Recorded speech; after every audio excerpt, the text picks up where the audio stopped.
At a time when police misconduct is in the spotlight, this video has gone viral. A 75-year-old man left on the ground after officers appear to shove him.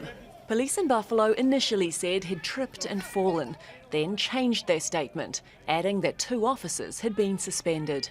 The use of rubber bullets, of tear gas, of pepper spray, and in some cases live ammunition in violation of international standards of the use of force, that this is continuing and escalating. Peaceful protest! Over the past 40 years, government funding for the police has tripled to more than $100 billion.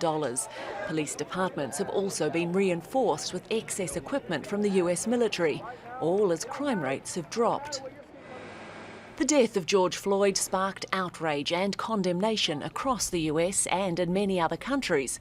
Protesters say they've had enough of decades of racism and repression and brutality by those who are supposed to protect and serve. We're sorry, we grieve, and this is an injustice that should never happen again.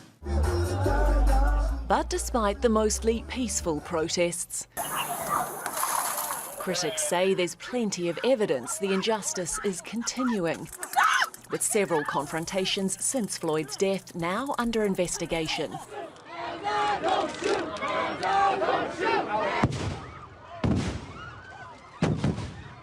Peaceful protesters have been tear-gassed in Iowa. In Los Angeles, National Guard, who look like they're dressed for the battlefield, have patrolled a stretch of Hollywood Boulevard normally frequented by tourists and celebrities.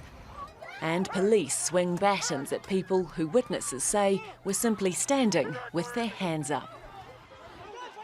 Protesters were arrested in New York City on Wednesday as police tried to enforce a curfew. The next day, the city's mayor, Bill de Blasio, was booed at a memorial service to George Floyd after he tried to defend the police action.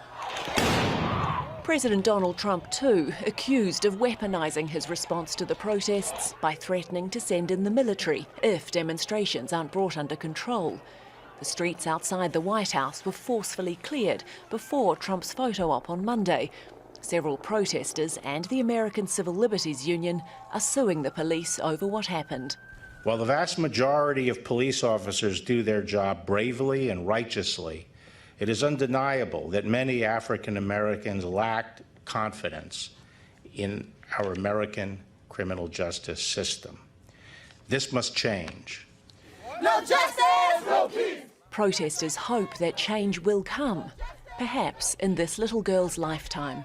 Alexia O'Brien, Al Jazeera. No peace!